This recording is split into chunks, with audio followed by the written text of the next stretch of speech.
The water flows from one form to another form to another form. And I think that is like, Goa constantly gives me the understanding of that harmony and balance. When I live so close to the nature and I see that how this balance is in the nature. I think that's how like the journey of Edible Archives is also like it keeps on moving. The main importance is the flow. What name it is taking, that's not the important. The important is the flow, the balance.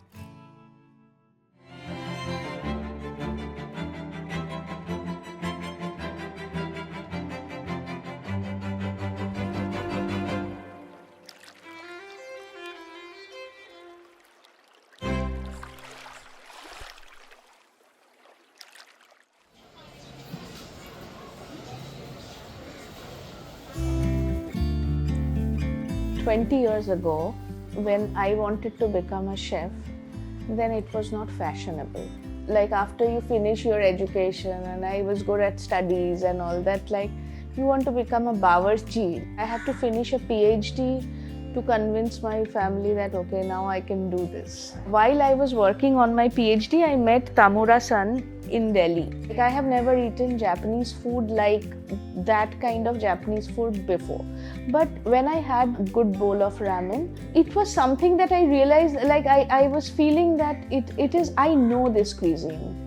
But I'm eating for the first time, but I know this. And I think the journey started from there. It took me a long time to pursue them to take me in their kitchen. So I made rice for 10 months. That was my job every day. And I think 20 years ago, that was the way things used to be. And then I came back to India, finished my PhD, and first I started this thing called bento bong. The whole idea was that the stylization is like a bento, but the food is Bengali food. It was no fusion because I was very traditionalist.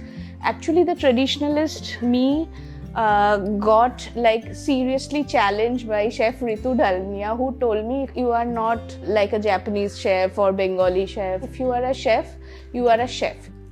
The way Tamura-san actually introduced me to food, I think Chef Ritu Dalmia opened my horizon. As I'm working more with international chefs, I see that okay, everybody is so proud of their own ingredient.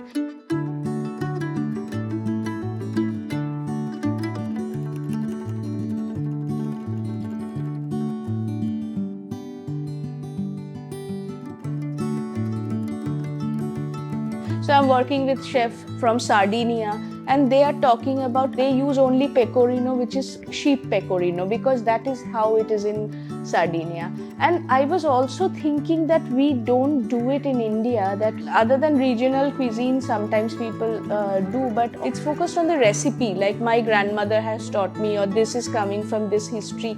But what happened? The ingredients are constantly changing.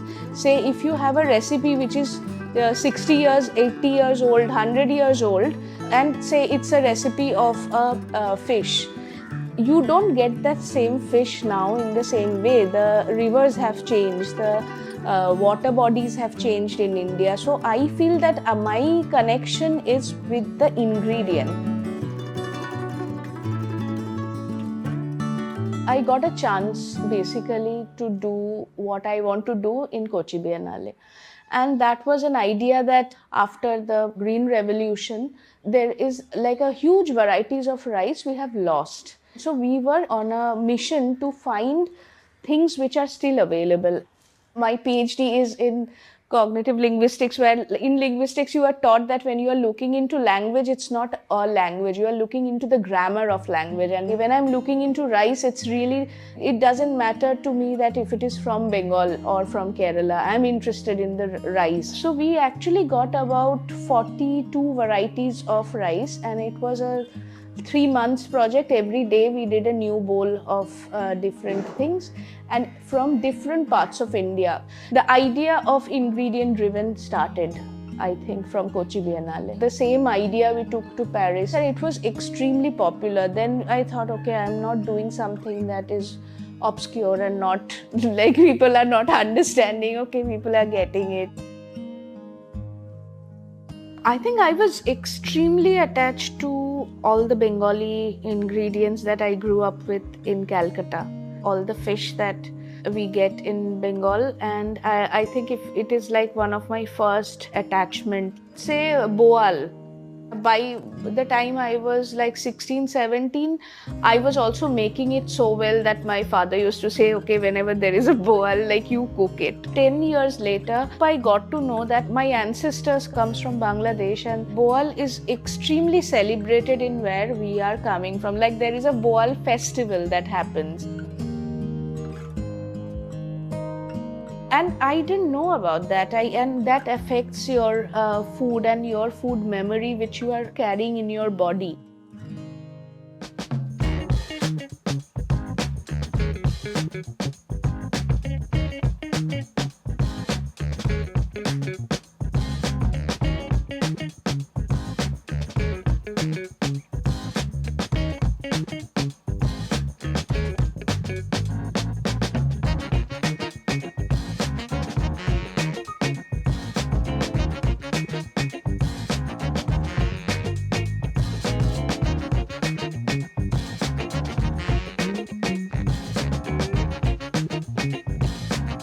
The fluidity of becoming. This actually you can also see through this lens about how we worked.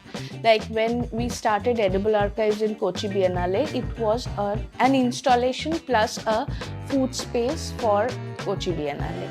Then in Paris, it became a pop-up. Then when we did Edible Archives as a restaurant, again it changed. So the practice is going on. If you see that already, like there are so many shift of forms.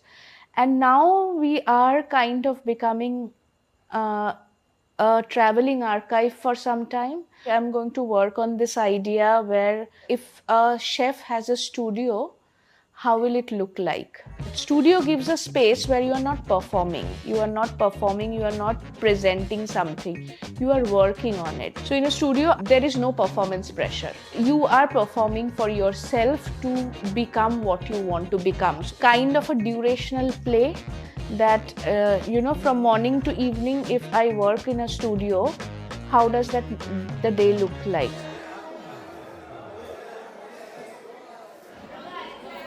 So I think that if you see that all these different forms of becoming is very similar to the becoming of being queer for me. You almost see a reflection of each other.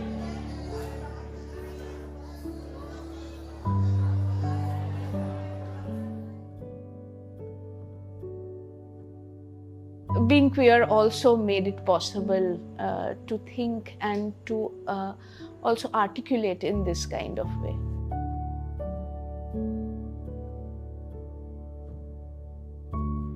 I don't identify, either a man or a woman, so that helps me to break any norms of being of any gender.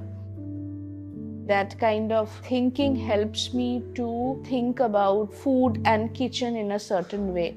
If I start cooking, say, only for a long time, fine dine kind of a food, I can then break that, and if I feel that I want to cook in a field, I want to cook in a market for the people who are providing things for me every day, I can do it. It's not performative, but it can become a rhythm that I don't have those confirmation kind of a thing that I have to be somebody. That even for a trans man or a trans woman, it is a process. Similarly, with cooking also, like what happened to me, because I identify as that this is a process and I don't have to conform to something that I have to hold. I am representing this cuisine or this particular thing. I'm doing that for now, and then if I change, I will change. At one point when I was very young, I was very, very traditionalist in my cooking. Like if I'm cooking, say, Japanese food, it has to be in a particular way. If I'm cooking a Bengali food or Italian food, it has to be like I have to get a very good grana padano or a very good parmesan to cook a pasta. But now I like good ingredients, but I understand purity or these ideas I'm constantly questioning. All these things also is coming with a lens of being queer.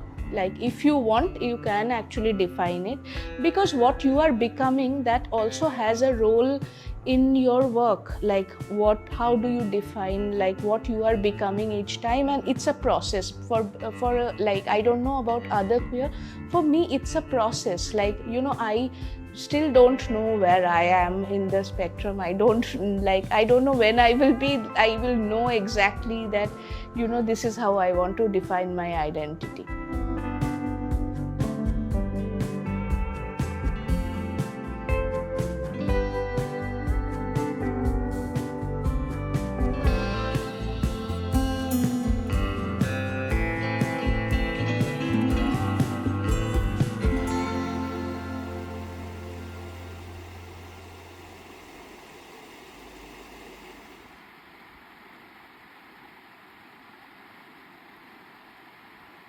So we are actually in front of the Mandovi River. This side is called Mapsa. This is like one of the wonder in Goa. It's part of the old Khazan system. So it was built by the people here before Portuguese, and in Portuguese time it was more formalized. And the interesting thing is that the river water comes inland through these gates, and then also like fertile all other lands. And the interesting part that in this area, like the Manus itself, the gate, that gate also they put the net there. So the water is flowing, like they can also find fish. Because the fluidity of water is like that, the nature is like that, and it is just using the flow of the nature in different parts, that how for human beings it will be utilitarian, but without changing the flow of the river. It's like a very good design where you see that the fish, the water, the human beings, all these things, the tide, all these things are interconnected and it's flowing in some ways. That's why I like this place so much. There is a long history of people thinking about this flow of nature and human life.